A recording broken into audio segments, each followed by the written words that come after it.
Yeah. Through incest. So the elder sister got her father Lot drunk to facilitate the deed and conceived Moab, the beginning of the Moabite people. And the younger daughter did the same and had relations with her father incestuously, and she named her son Ben-Ami, who became the ancestor to the Ammonites. Okay? I'm telling you, if you want a book with violence and sex and all kinds of intrigue, it's the Bible.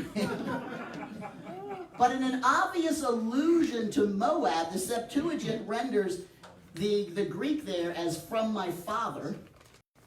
And there's Fritz Hammel is a German scholar. He regards Moab as an abbreviation of Emo-Ab. His mother is his father. That's kind of weird. But Rashi, the great Jewish scholar, explains that Moab means from the father. Because Ab in the Hebrew and Aramaic languages means father. And the mem before it, the little M-looking thing, that actually means from. So it's from my father, which means it's showing its incestual beginnings, all right? So now you know what Moab means and how it got that name. Now, in his successful campaign against the Moabites, David captured a number of prisoners, right?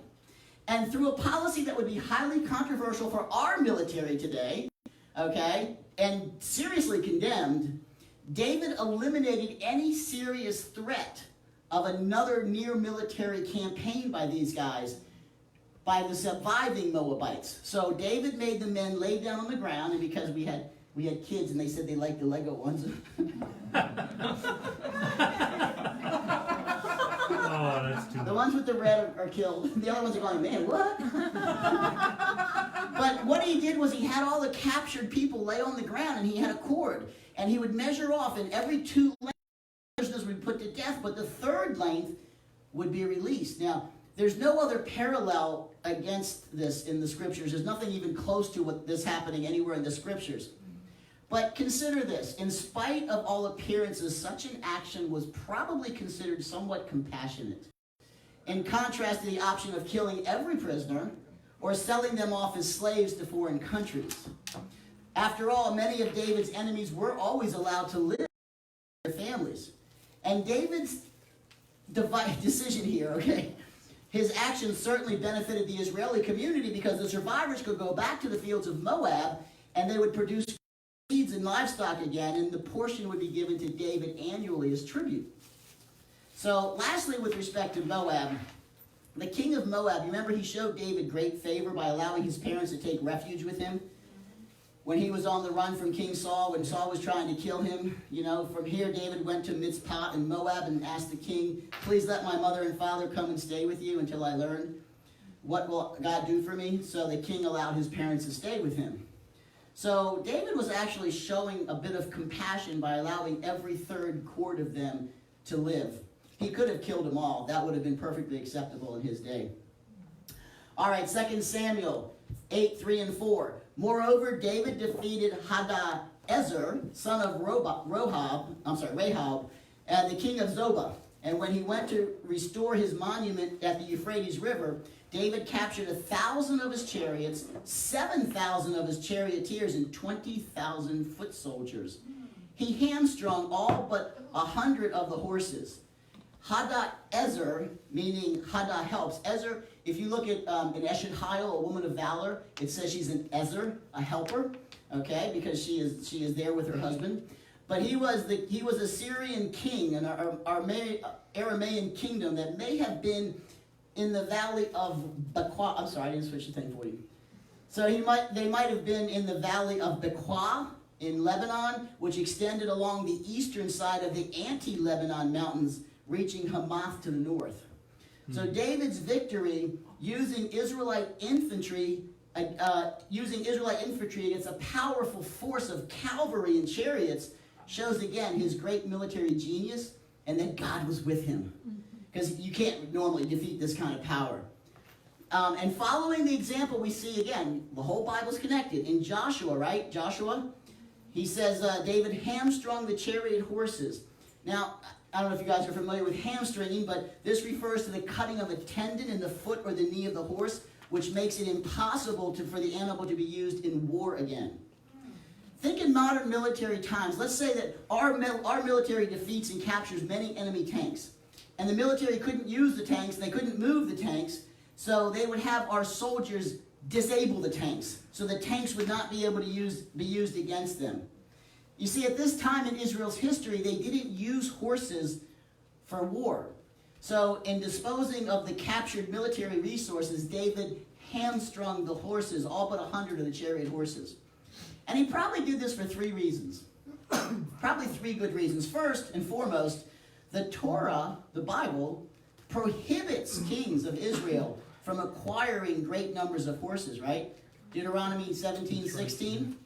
Can't be doing things God tells you not to do. It will not go well for you.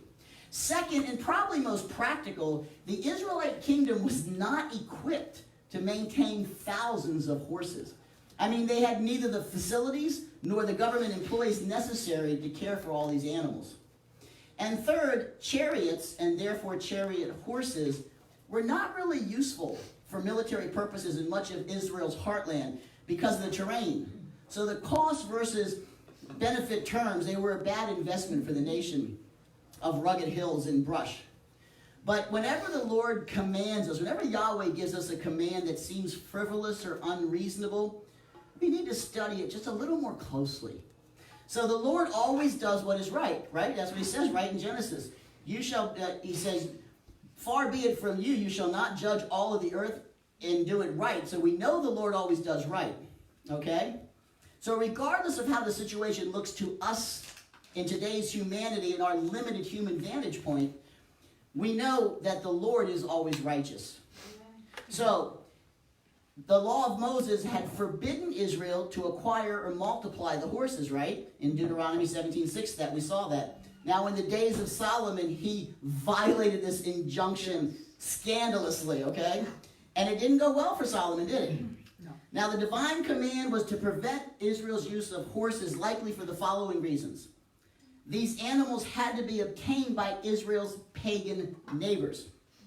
See, Israel didn't have it, so commercial enterprises with the heathens would bring Israel into contact with numerous corrupting influences. Think about that. Which Israel tended to follow whenever she found them. And this was a practice that was very evil and detrimental to their sacred destiny. Israel had a destiny. And by trading with the pagan kings around her was not a good thing. See, this is exactly what happened to Solomon, right? He got into horse breeding, and then Solomon married many, many wives and had thousands of concubines. And what did they do?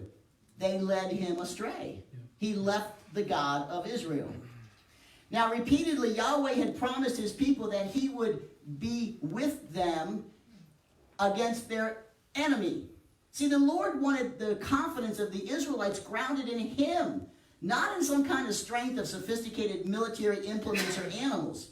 Amen. So the multiplication of the horses and the use of chariots, therefore, demonstrated a lack of faith in the God of Israel's ability to provide the victory. Right? Some trust in horses, but I'll trust in who? Exactly. And horses were also used as part of the pagans' religious pageantry. So the Israelites, you know what? We were inclined to do that. So, lastly, that's the sun god. They always gave to the sun god the chariots. Lastly, with respect to the horses, horses would provide Israel with a greater range of transportation. It would tempt Israel to travel from the place, that very special place that God had put them, the land of Israel, where the Lord intended for them to cultivate spiritual values without distraction in anticipation of the coming of the Messiah. So therefore, they were likely this redemptive purpose in the command. And it might seem kind of novel and irrational to our mind, but beloved, we simply cannot put a 21st Western understanding into a first century or pre-first century pre-Messiah historical account. They just can't do it. Their ways were much different than our ways. Now, 2 Samuel 8:5-7, when the Arameans of Damascus came to help